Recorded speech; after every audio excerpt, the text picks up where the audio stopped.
In the semi-rural highlands of Morelos, Mexico, a silhouette breaks the continuity of the mountain range.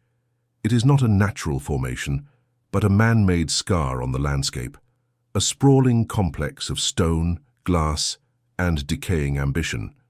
This is what remains of a king's court, a property seized by a government that has since left it to the custody of time. It exists in a state of bureaucratic limbo, too infamous to sell, too vast to repurpose, slowly being consumed by the very nature it sought to dominate. The grand iron gates, once an impenetrable barrier between two worlds, now hang open, their intricate metalwork surrendering to rust. They no longer guard a fortress, they serve as a dilapidated archway into a modern ruin. To pass through them is to cross a threshold not just in space, but in time, entering a vacuum where the echoes of immense power have been replaced by a profound and unsettling silence. Inside, the silence is the most dominant feature. It is not the quiet of peace, but the heavy, weighted silence of abandonment. It settles in the vast empty courtyards and clings to the damp air, thick with the smell of wet earth, decaying wood, and crumbling plaster. This silence is an entity in itself, the final occupant of a house that once overflowed with the noise of lavish parties, whispered conspiracies, and unspoken violence. At the center of the main courtyard stands a silent, living witness. A massive, ancient ahuehuete tree. Its gnarled roots break through the flagstones, and its sprawling branches cast a long shadow over the decay below. A symbol of longevity and deep heritage in Mexican culture, this tree was the stoic heart of the estate. It watched as alliances were forged, fortunes were made, and death sentences were passed under its shade, its ancient bark absorbing secrets the walls could not contain. The architecture itself is a testament to a fractured identity, a hybrid of colonial Mexican hacienda and a style that can only be described as narco-baroque.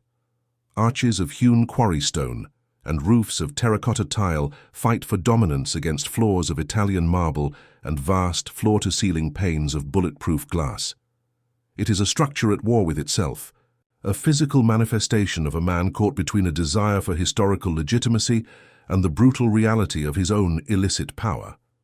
The main facade, designed to project an image of invulnerable opulence, now presents a face of ruin. Stains from years of rain streak down the stone walls like tears. The bulletproof windows meant to repel assassins are now clouded with grime or shattered by vandals, reflecting a distorted, broken image of the sky. The house no longer repels the outside world, it passively absorbs its own slow-motion destruction. Stepping into the main hall is like entering the hollowed-out carcass of some great beast.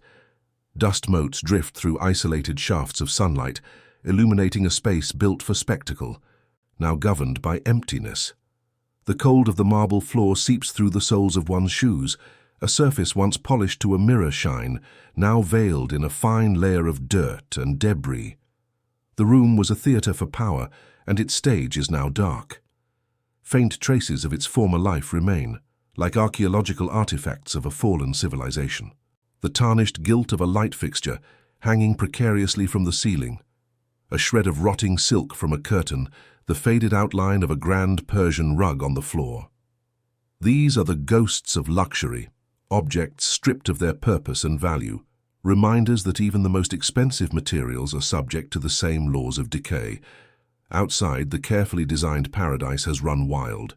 The infinity pool, which once seamlessly blended with the horizon, is now a cracked concrete basin, filled with stagnant green water and a thick carpet of dead leaves. The exotic gardens, once populated with plants from around the globe, have been choked out by native weeds and thorns. A chaotic jungle that is methodically erasing the meticulously crafted illusion of order. Perhaps the most potent symbol of this collapse is the private zoo. The cages, built of thick steel, stand empty and rusted, their doors creaking in the wind. Tigers, panthers, and monkeys once paced within these enclosures, living symbols of their owners' dominion over the wild and the exotic. Now the open doors are a final, ironic statement on captured power, a kingdom of beasts, vanished along with its master. This place was never just a collection of buildings, it was a character in the story, an accomplice. Its walls were designed to intimidate, its luxuries to seduce, and its hidden passages to conceal. It absorbed the paranoia, the ego, and the cruelty of the man who built it, becoming a physical extension of his psyche. Its current state of decomposition is not merely a structural failure, but a slow, organic exhale of a toxic past. But the visible ruin, the cracked marble, the overgrown gardens, the rusted cages, is only the skin of the story. The structure was a mask, a grand performance of wealth and civility designed to distract from the true machinery operating within its core. The real secrets of the empire were not displayed in the open, but were buried deep within its foundations, hidden behind false walls and in soundproofed rooms. Luxury was just the surface. What happened inside, few dared to know. The story of this house is the story of an empire's heart of darkness, and to understand it, one must be willing to descend. Subscribe to ensure you are with us for the excavation. Before the fortress there was the man, and before the man became a monarch of organized crime, he was a product of the dust and sun of rural Sinaloa. This was a land of profound contradictions, where the authority of the state was a distant rumor, and power grew organically from the barrel of a gun. It was a place where ambition was not nurtured in classrooms, but forged in the harsh calculus of survival.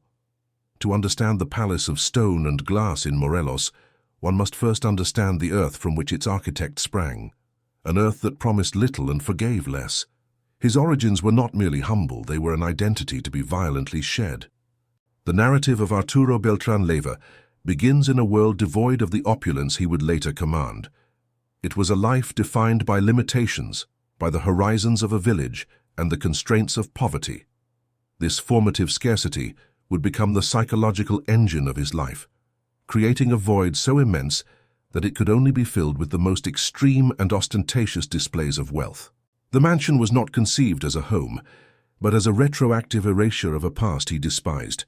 The first structure of his empire was not built of concrete, but of blood.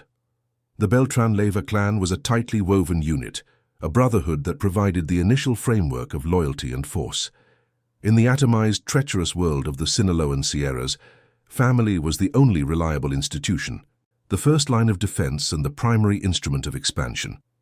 This fierce clannish bond would later be scaled up and replicated in the architecture of his fortress, a place designed to protect the inner circle while violently repelling the outside world. His entry into the criminal underworld was not a singular dramatic choice, but a gradual absorption into the region's dominant economy. The path was worn smooth by generations before him. The first crimes were tests of nerve and fealty, small-scale acts of enforcement that served as an apprenticeship in the language of violence.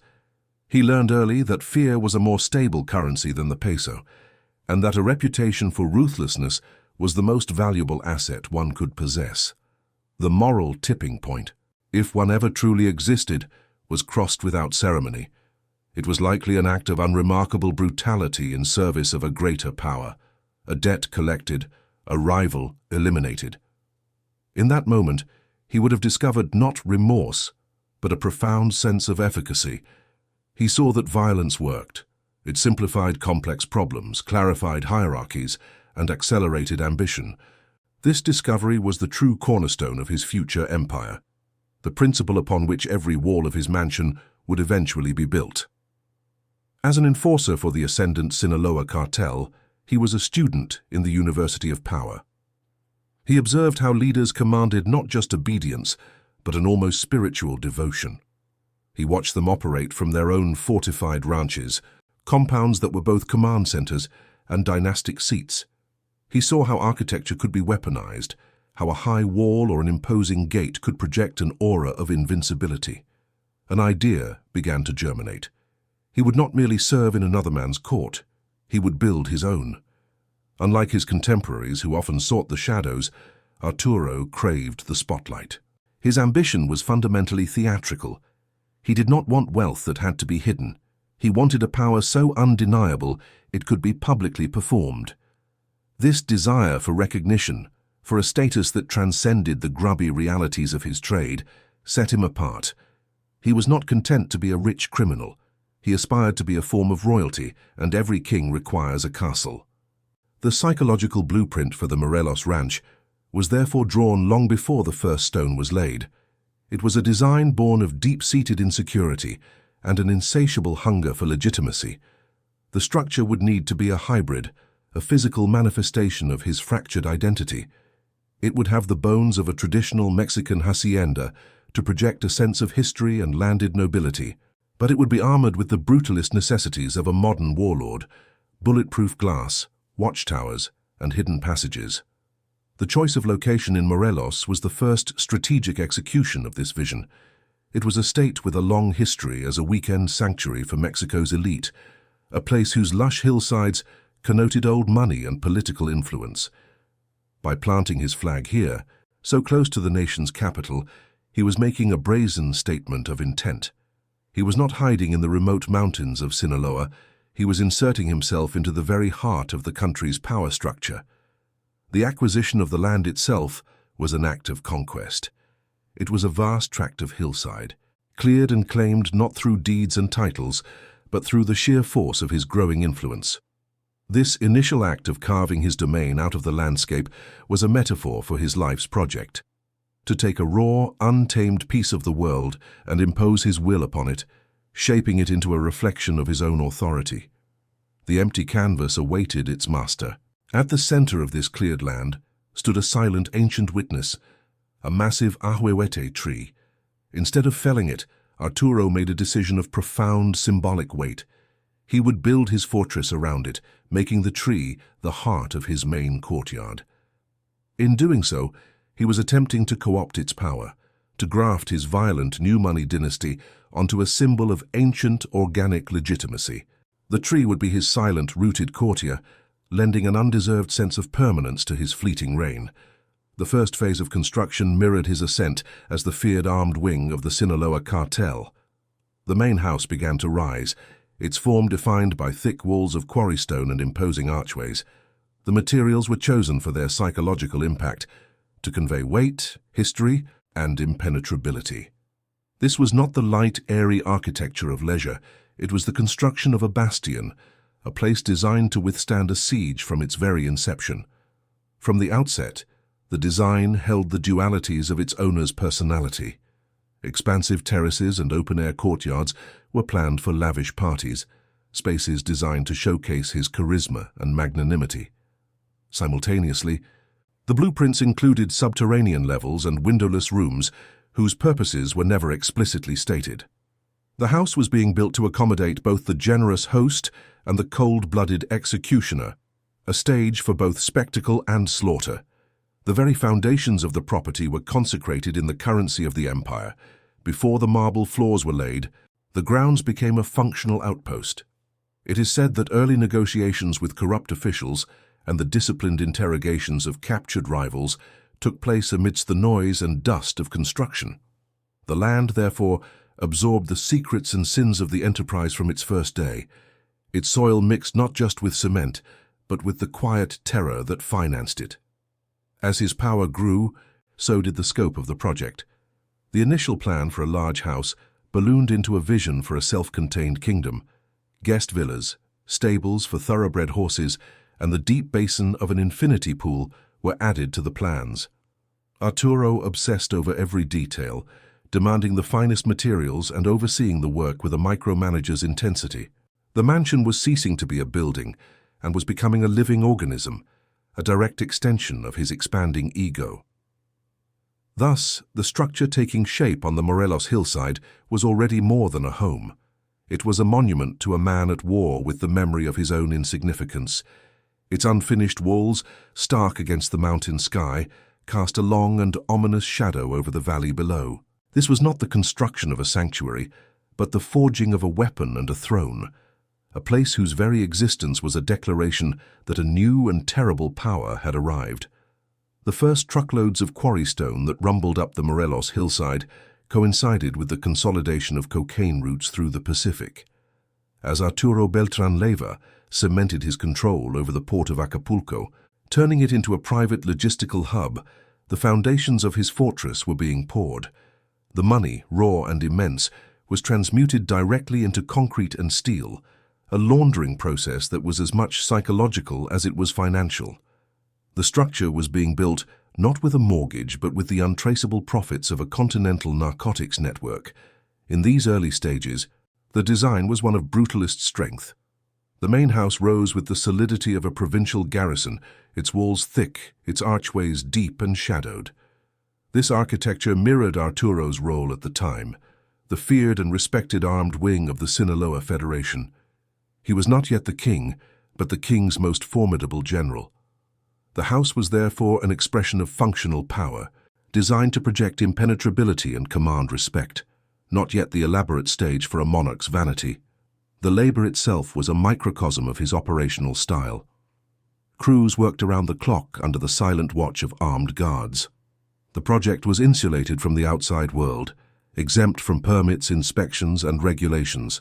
It operated according to its own law, a sovereign construction site on sovereign land. This process established the property's fundamental character, a place outside the reach of the state, where the only authority was the will of its owner. The central ahuehuete tree, now encircled by the rising stone walls of the courtyard, served as the project's silent axis. It was under its ancient branches that Arturo would review blueprints and issue directives, blending the temporalities of his fleeting enterprise with the deep, organic time of the tree. He was anchoring his violent creation to a symbol of natural permanence, a futile but deeply human attempt to grant his empire roots it could never possess. As the Beltrán-Leyva organization diversified its portfolio into kidnapping and extortion, the house began to develop its own hidden anatomy.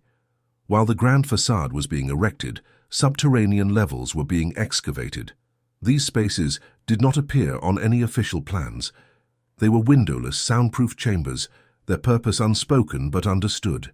The mansion was being built with a dual nature from its inception, a sunlit world for display and a dark subterranean world for the engine room of the business. The empire's golden age arrived in the mid-2000s. With cash flows reaching unprecedented levels, the architectural vision exploded in scale and ambition. The single main house was no longer sufficient. The project expanded to include a series of luxurious guest villas, each a self-contained suite designed to host visiting lieutenants, corrupt politicians, and international business partners. The compound was transforming from a residence into a corporate criminal campus. This period saw the introduction of pure spectacle. The deep basin for an infinity pool was carved into the hillside, its edge designed to dissolve into the distant horizon, an architectural expression of limitless power. A professional-grade palanque, an arena for cockfighting and private concerts, was constructed. This was not just an amenity. It was a necessary piece of political infrastructure, a place to dispense patronage and entertain the powerful with bread and circuses, while reinforcing the hierarchy of fear. The materials themselves became a testament to global reach. Floors were laid with marble imported from Italy, bathrooms fitted with gold-plated fixtures, and kitchens equipped with industrial-grade appliances from Germany. The acquisition of these materials, paid for in cash and smuggled past customs, was a logistical operation that mirrored the drug trafficking itself. The house was not just built with drug money, it was built like a drug shipment, piece by piece, across international lines.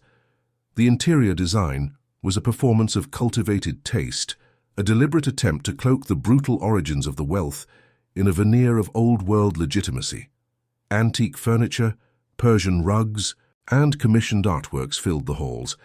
It was a curated identity, the aesthetic of a man desperate to be seen not as a thug from the Sinaloan hills, but as a modern-day caudillo, a patron of the arts, a man of substance.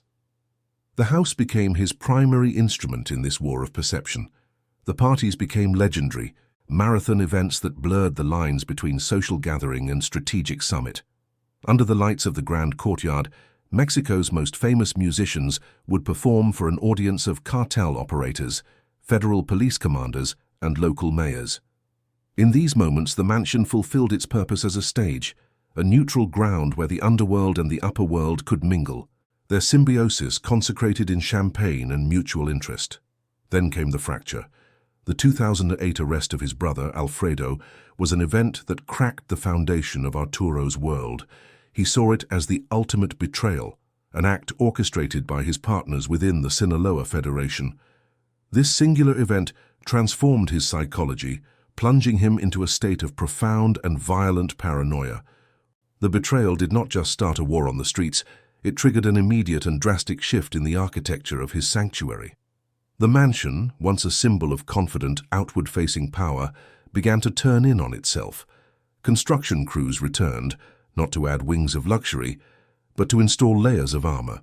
The expansive, floor-to-ceiling windows that once invited the landscape in were now systematically replaced with thicker panes of bulletproof and rocket-proof glass. The open vistas of the valley were now viewed through a lens of siegecraft. A new and final perimeter wall was erected, higher and thicker than the first, topped with concertina wire and bristling with watchtowers. These were not the decorative turrets of a hacienda, but the grim, functional posts of a modern fortress, manned day and night by snipers with high-caliber rifles. The estate was no longer a compound, it was a militarized zone. The technological escalation was total. A state-of-the-art surveillance system was installed, its network of cameras covering every inch of the property, both inside and out. Motion sensors, infrared beams and seismic detectors were buried around the perimeter. Even the great ahuehuete tree was not exempt. Cameras were discreetly placed within its branches, turning the ancient witness into an unwilling sentinel for a paranoid king. The focus shifted from the visible to the invisible. The construction of escape tunnels began, a secret subterranean network connecting the main house to various points on the property's edge. Panic rooms with reinforced steel doors and independent oxygen supplies were built into the master suites. The architecture was no longer about projecting power, but about preserving a life that was now under constant threat. This obsession with security began to suffocate the mansion's original design. The open, flowing spaces were now segmented by checkpoints and steel doors. The aesthetic of opulent leisure was compromised by the brutalist logic of survival. The house was becoming a prison, its luxurious amenities mere distractions within a gilded cage. The social life of the compound withered. The lavish parties ceased, replaced by tense insular meetings. The guest villas, once filled with allies, now often sat empty or housed an ever-expanding retinue of bodyguards. The mansion's energy shifted from celebratory to conspiratorial, its vast halls now echoing with the silence of suspicion. The private zoo, once a symbol of dominion over the wild, became another facet of the fortress. The powerful animals pacing in their cages, tigers, panthers, jaguars, were no longer just exotic pets. They were a living moat, a primal deterrent, their roars adding to the atmosphere of contained violence that now saturated the estate. The final additions were not of marble or gold, but of earth and concrete. Rumors spread of bunkers built deep beneath the main structure, capable of withstanding a military assault. The mansion had completed its transformation from a statement of arrival to a monument of fear. It was no longer a palace from which to rule an empire, but a bunker in which to survive its bloody collapse. The house stood complete, a perfect material biography of its creator. Its colonial arches spoke of his yearning for legitimacy, its marble floors of his immense wealth, and its hidden tunnels of his deepest terrors. It was a masterpiece of narco-architecture, a physical entity that had absorbed every contradiction of the man who willed it into existence. His charisma and his cruelty, his ambition and his paranoia all solidified in stone. Which detail best reveals the builder's vanity? The marble ballroom, the bulletproof windows, or the underground vault? The fortress was complete. It no longer stood as a construction site, but as a finished statement, a self-contained nation-state carved into the Morelos highlands. From the valley, it appeared as a harmonious blend of rusticated stone and terracotta, an illusion of pastoral nobility. But from within, it was a perfectly calibrated machine, an ecosystem of power where every element, from the direction of the sunlight to the placement of a hidden microphone, was designed to reinforce the absolute sovereignty of its creator. The reign had begun. The rhythm of life within the compound was dictated not by the sun, but by the waking hours of its king. His movements were the metronome to which hundreds of lives, bodyguards, servants, lieutenants, captives were synchronized. A gesture could dispatch an army, a quiet word could sign a death warrant, and a moment of generosity could make a man a millionaire. The house was the theatre for this absolute power, its corridors and courtyards the stage upon which the rituals of loyalty and terror were performed daily. At the heart of this performance were the parties. They were not mere social gatherings, but strategic summits disguised as bacchanals, lasting for days at a time. Convoys of armored vehicles would deliver Mexico's most famous musicians, television actresses, and powerful politicians through the iron gates. They would mingle under the branches of the great ahuehuete tree with sicarios and international cocaine brokers, a surreal tableau where the lines between the state, the underworld, and high society dissolved in rivers of champagne and tequila. The professional palenque was the epicenter of this orchestrated chaos. By night, its arena would host sold-out concerts or high-stakes cockfights, the air thick with cigar smoke, blood, and the roar of the crowd. But its true function was more sinister. The soundproofed VIP rooms overlooking the stage served as neutral ground for tense negotiations, while the chambers below, acoustically isolated from the festivities, were used for interrogations.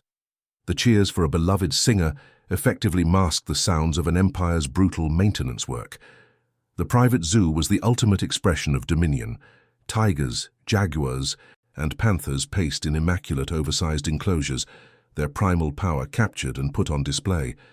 These were not pets, they were living emblems of a predatory authority, trophies that symbolized their owner's mastery over the natural world. Feeding time was a spectacle, a raw demonstration of the food chain that served as a potent unspoken warning to all visitors. Here lived a man who kept apex predators for his amusement. Luxury was weaponized, deployed as a tool of seduction and intimidation. Guests were housed in private villas, each with its own pool and staff, attended to with a level of service that bordered on the telepathic. The finest foods, rarest liquors, and most beautiful companions were offered freely. This overwhelming generosity was a form of psychological conditioning designed to indebt and disarm, making it impossible to say no when a favor was eventually asked in a quiet, windowless room. Yet, beneath this performance of effortless command, the architecture of paranoia was fully operational. The fortress was a panopticon, a security hub, hidden deep within the main residence, contained a wall of monitors displaying live feeds from hundreds of cameras. Every public space, every hallway, every entrance, and even the shadowed corners of the gardens were under constant surveillance. The watchers were themselves watched, a system of nested observation that ensured total control. The human security element was a silent, omnipresent force. Snipers, dressed in camouflage, were stationed in the watchtowers and on rooftops, their rifle scopes perpetually scanning the perimeter. Teams of bodyguards, armed with assault rifles and encrypted radios, moved through the compound in disciplined formations. Their presence was so constant that they became part of the architecture itself, living gargoyles on a cathedral of fear. The mansion's true nature was labyrinthine. What visitors saw was a fraction of its reality. Behind ornate bookcases were steel doors leading to panic rooms. Beneath Persian rugs were trapdoors that descended into a network of subterranean tunnels, wide enough to drive a small vehicle through, connecting the main house to multiple hidden exit points on the property's edge. The house was designed not just to withstand a siege, but to be escaped from at a moment's notice. This obsession with security created a profound and grotesque isolation.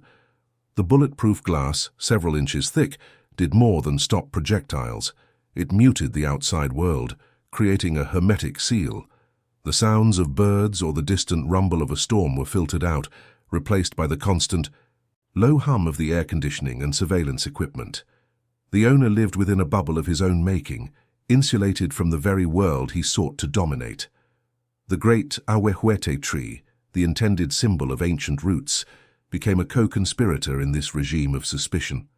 Its thick trunk and dense foliage, once a provider of simple shade, now concealed miniature cameras and motion sensors. The ancient organic witness had been conscripted into the electronic nervous system of the fortress, its natural dignity violated by the technological manifestations of its master's distrust. Business was conducted with a chilling sense of normalcy. In the grand dining hall, over plates of lobster and glasses of vintage wine, strategies for assassinations and the logistics of multi-ton drug shipments were discussed with the dispassion of a corporate board meeting. The juxtaposition of extreme civility and extreme brutality was the defining characteristic of life within the walls. The house normalized the monstrous. For those who lived permanently within the compound, the opulence was a prison. Family members and trusted lieutenants were surrounded by every imaginable comfort, yet they were forbidden to leave without a heavily armed escort. Their communications were monitored, their movements tracked. The gilded cage was still a cage, and the price of its luxury was absolute fealty and the forfeiture of freedom. The master of the house was the most captive of all. The fortress he had built to project his power had become the bunker for his fear. He rarely left its confines, becoming a prisoner of his own security protocols. His world shrank to the dimensions of the estate, a kingdom of 20 acres from which he ruled a continent-spanning empire through encrypted phone calls and terrified messengers. The rituals of control became mechanical, devoid of their initial thrill. The parties grew more lavish but also more tense, the smiles of the guests more strained. Every visitor was a potential assassin, every ally a potential traitor. The performance of the magnanimous host was now a taxing effort, a mask worn to conceal a mind consumed by the calculus of betrayal. The very architecture began to feel oppressive. The thick stone walls, designed to feel solid and protective, now seemed to close in. The vast empty halls built to accommodate crowds echoed with the loneliness of a monarch who trusted no one. The house, a perfect reflection of his ego, now mirrored the prison of his own mind. Even the art and decor, once sources of pride, became mocking reminders of a legitimacy he could never truly possess. The colonial-era furniture spoke of a history that was not his. The religious icons in the private chapel offered a salvation he had long since forfeited. The objects were a hollow scenography for a king ruling over an empire of ghosts. The air inside the compound grew heavy, saturated with unspoken tensions. The constant silent vigilance of the guards, the hum of the surveillance systems, the knowledge of the dark work being done in the hidden rooms, it all created a psychological atmosphere that was as thick and suffocating as the humid Morelos air before a storm. The illusion of paradise was complete, and it was perfect.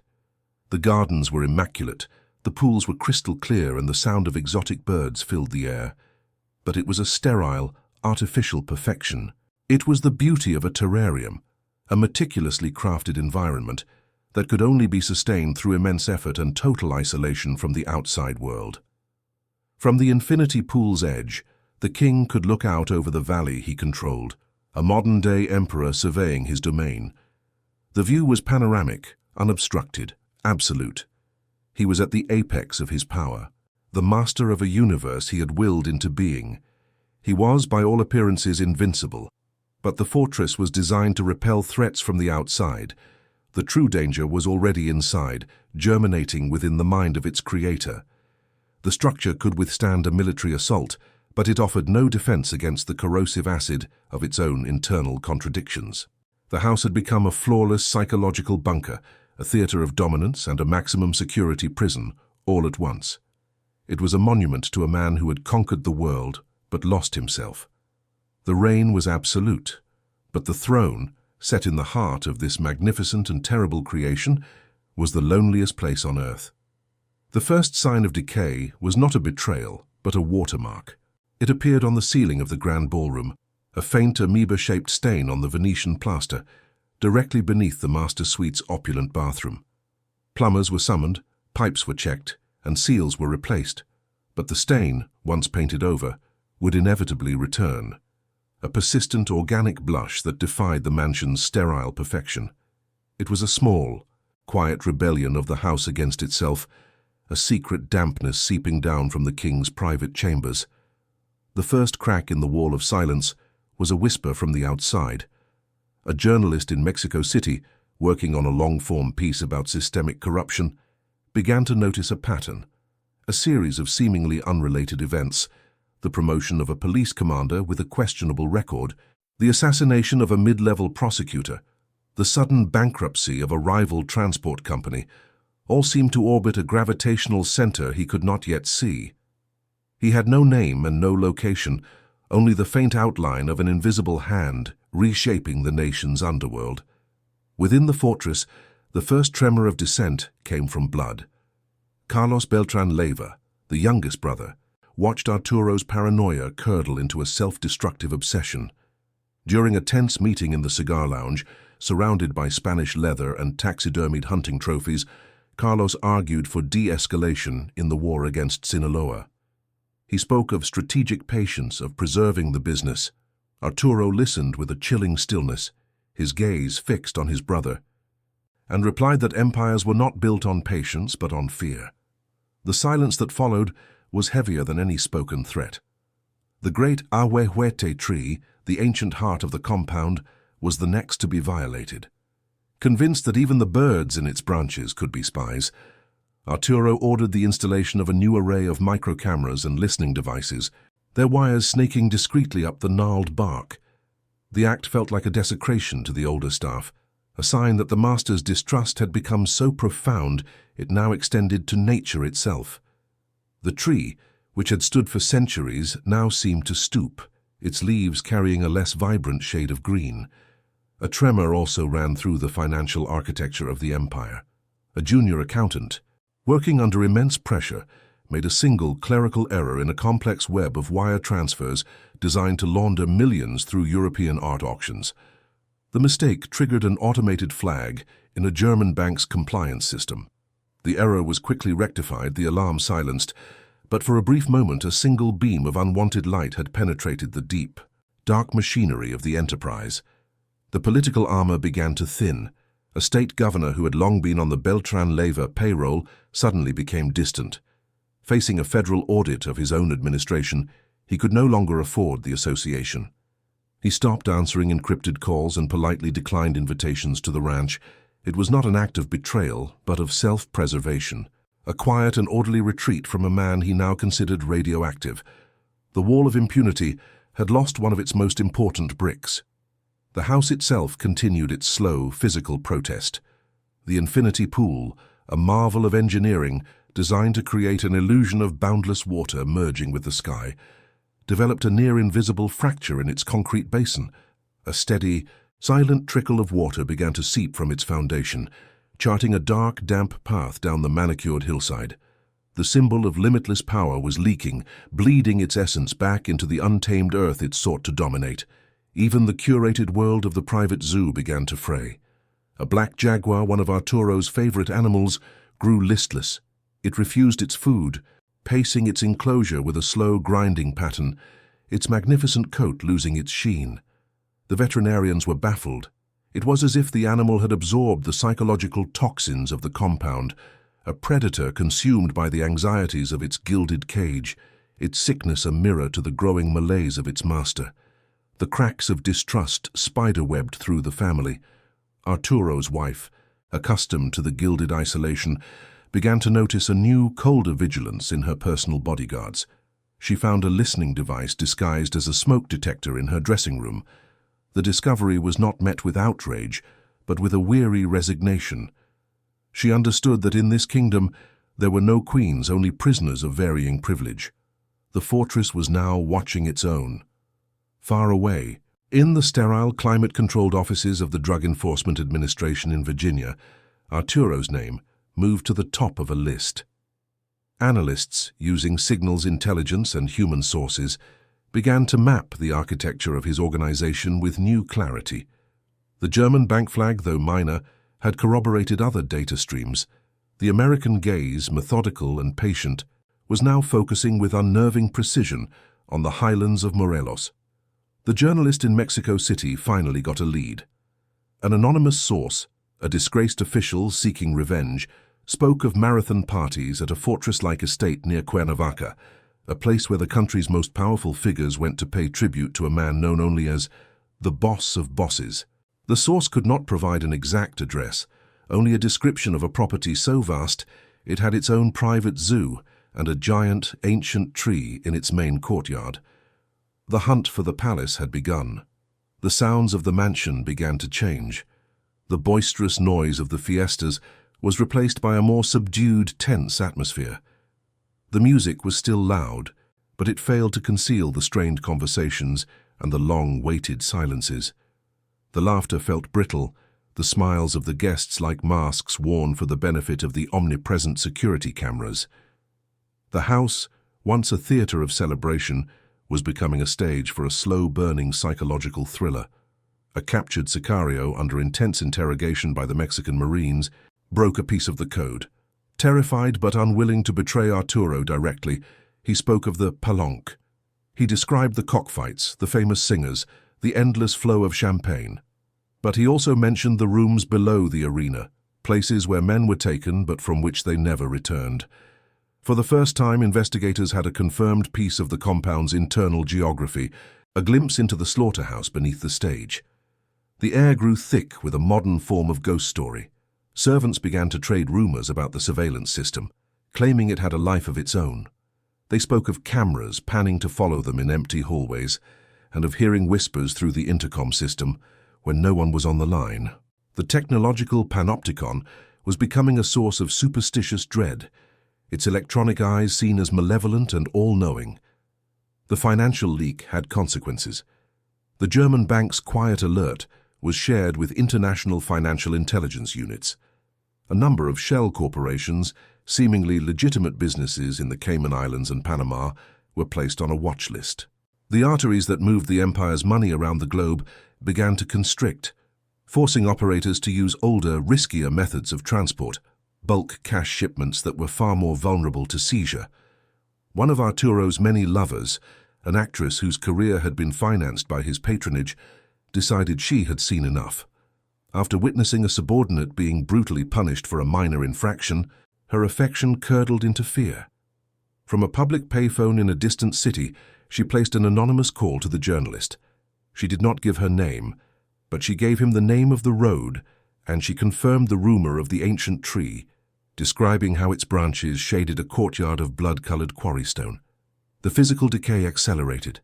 The persistent leak from the infinity pool, having saturated the hillside, caused a minor mudslide.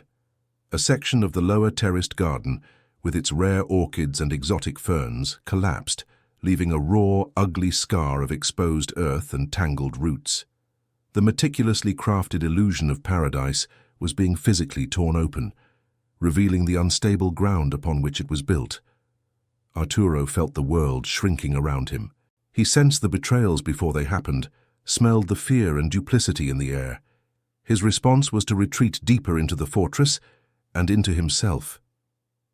He spent entire days in the security hub, watching the monitors, his empire reduced to a series of silent, flickering images on a screen. He trusted no one, saw enemies in every shadow, and began to suspect that the greatest threat was already sealed inside the walls with him. The king's paranoia finally consumed the last vestiges of family loyalty. During a final, bitter confrontation, Carlos once again pleaded for reason. In response, Arturo had his own brother escorted from the property under armed guard, disowned and exiled from the kingdom. The foundational bond of the clan, the very structure upon which the empire was first built, was now irrevocably broken. All the vectors of collapse were now converging. The journalist's car was slowly making its way up the winding mountain road. The DEA was preparing a formal intelligence-sharing package for the Mexican Marines. The exiled brother was contemplating a deal with the authorities, and on the high western wall of the fortress, a fine hairline crack, born of a settling foundation and the slow pressure of the earth, began its journey through a massive block of quarrystone. It was almost invisible, but it was spreading. The siege was beginning not from without but from within. The final piece of intelligence was not a product of sophisticated surveillance, but of a simple, ancient motivator: revenge. A voice on a secure line, stripped of emotion, confirmed the target's location, not within the stone fortress, but at a social gathering in a high-rise apartment building in Cuernavaca. The information was a key turning a lock that had long resisted force. The Mexican Marines, the nation's most trusted elite unit, were mobilized not for a siege, but for a surgical strike. The great beast was to be hunted not in its lair, but while it was exposed, basking in the open. The irony was absolute. The millions spent on watchtowers, escape tunnels, and bulletproof glass were rendered irrelevant by a single decision. The fortress, a monument to paranoia, was designed to repel a frontal assault, an invading army. It offered no defense against its master's own hubris, his need to be seen, to perform his power in a more conventional urban setting. He had left his armor at home, believing his own legend was protection enough. Inside the apartment, the atmosphere was thick with expensive perfume, narco-corridos, and the clinking of glasses. It was another of the marathon celebrations that had become Arturo's signature, a performance of the magnanimous host for an audience of lieutenants, entertainers, and beautiful women. He was at the center of it all, confident and expansive, a king holding court.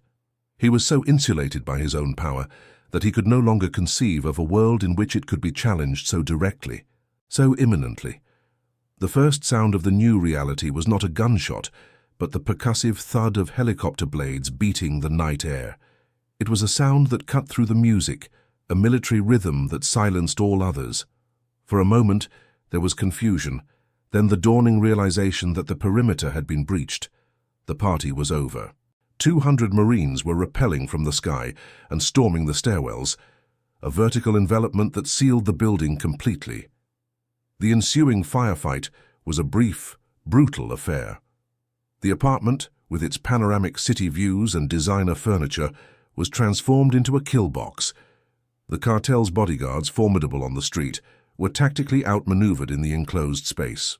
The battle was not a clash of empires, but a swift professional extermination. The chaos was contained, methodical, and final.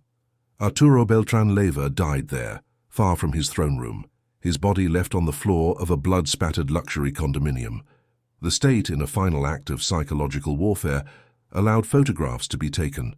His corpse, covered in blood and $100 bills by the Marines, was broadcast to the world. It was a calculated act of humiliation, a message that the myth was over. The boss of bosses was mortal. His reign concluded not with a bang, but with a grotesque and public desecration. With the king slain, the state turned its attention to his kingdom. Days later, a convoy of military trucks and federal vehicles rumbled up the mountain road to the ranch.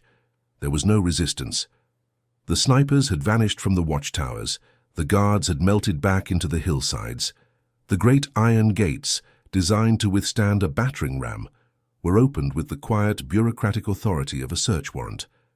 The invasion of the fortress was an eerie, silent affair. Teams of forensic specialists and federal agents fanned out across the compound, their movements disciplined and purposeful. They moved through the grand ballroom, their boots echoing on the Italian marble. They catalogued the contents of the wine cellar, their voices low and professional.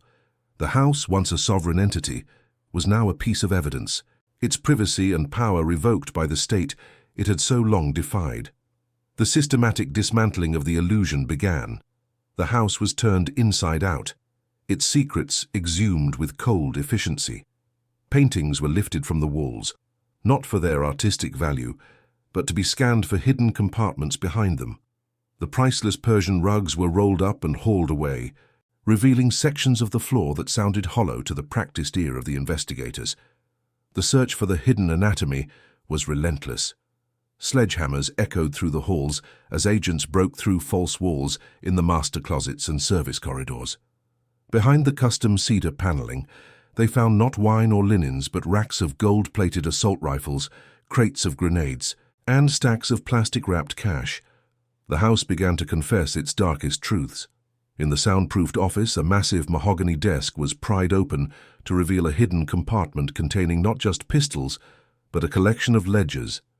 These were the crown jewels of the investigation, meticulously kept records of bribes paid to police commanders, judges, and politicians, a detailed accounting of the network of corruption that was the true foundation of the empire.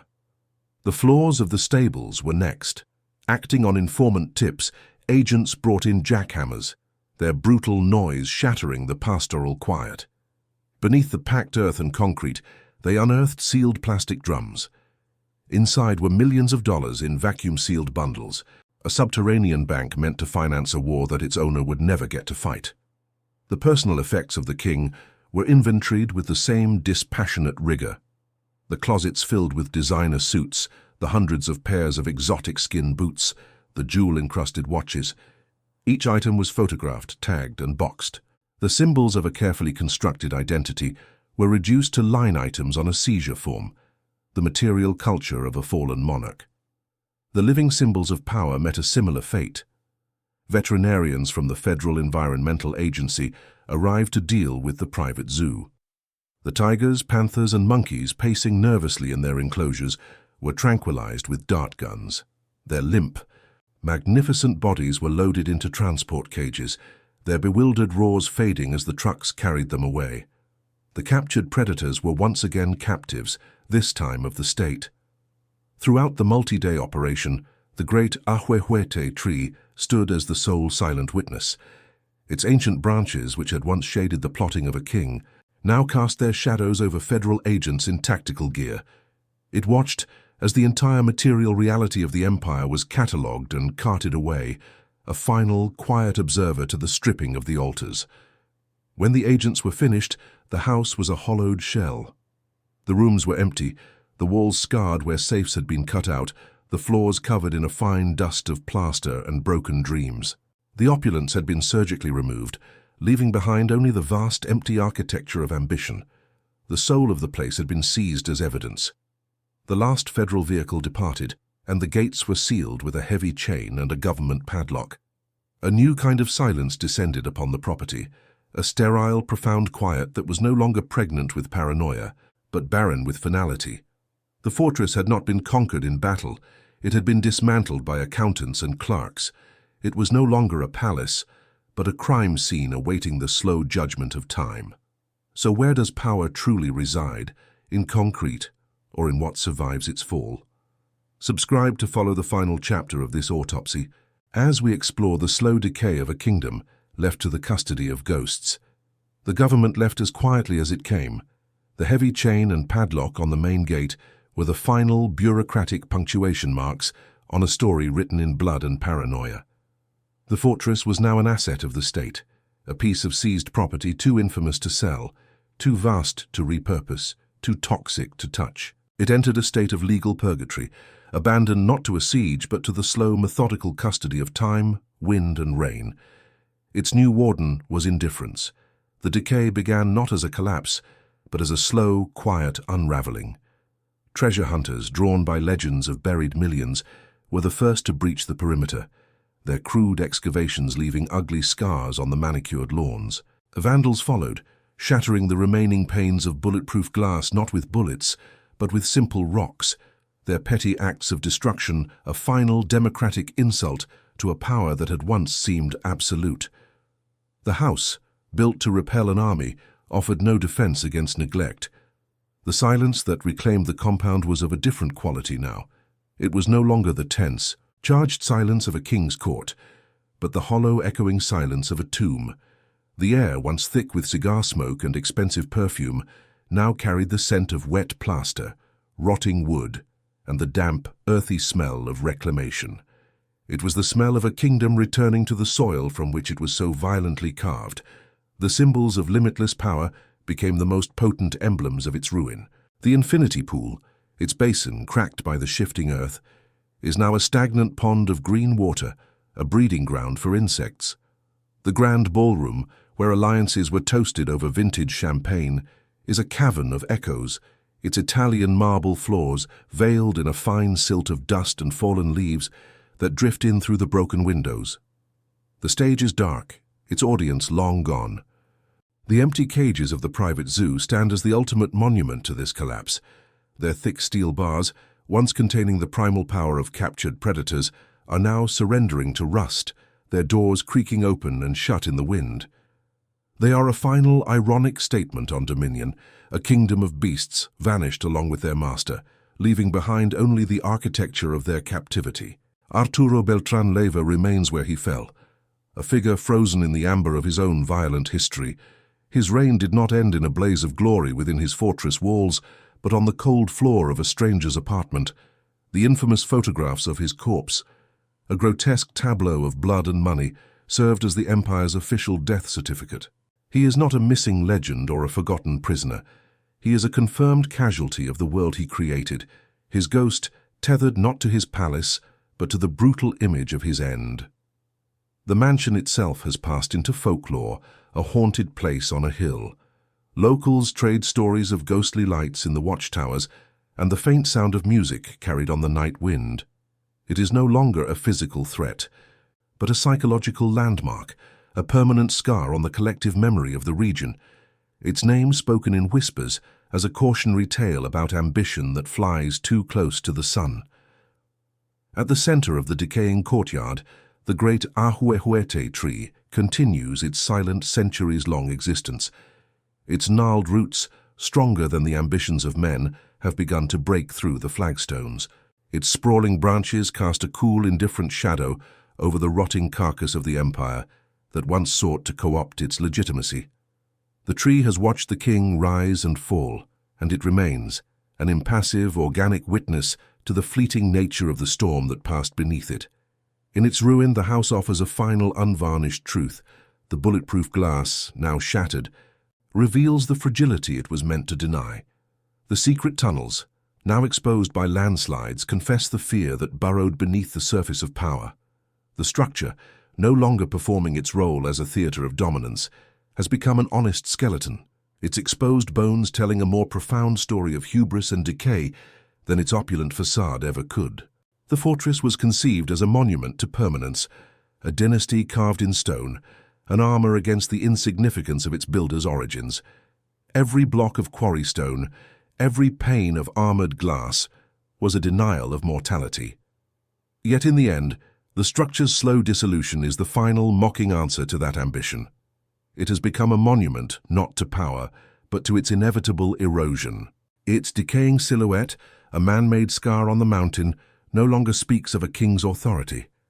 It speaks of a wound that will not heal. The fortress was the ultimate expression of a will to dominate, to control, to endure. But its slow surrender to the elements suggests a more fundamental truth.